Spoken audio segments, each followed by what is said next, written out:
Welcome to the Panic Attack Recovery Podcast, an ongoing source of practical strategies and tips for anxiety and ADHD. We're a collaboration of former sufferers helping those currently struggling with anxiety, panic attacks, and ADHD so they can express their true competencies in life. Now, here is Matthew, your host. When I was young, I discovered how to detach from a negative situation. I was pleasantly surprised how absolutely freeing this could be. Believe it or not, I learned this from watching scary movies. Not literally Scary Movie, but scary movies in general. Let me explain by way of an analogy. Imagine you are at a movie theater and watching a really scary movie. You come to an extremely tense scene, your heart is racing, your hands are sweating, and your anxiety levels are increasing. Suddenly, you have the realization that you're just watching a movie, and your anxiety level decreases.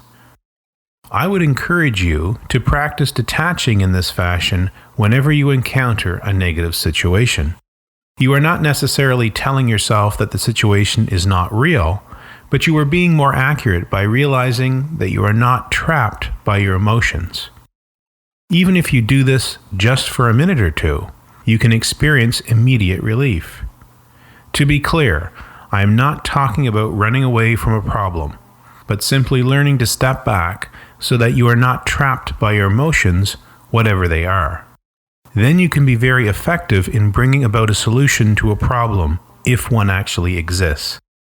Many times you'll find that it was simply an emotional reaction and there was no actual problem once you let go.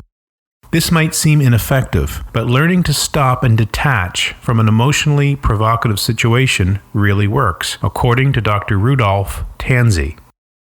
If you get into the habit of doing this, your brain is very responsive. That is, the nerve cells in your brain and body that fire together rewire together.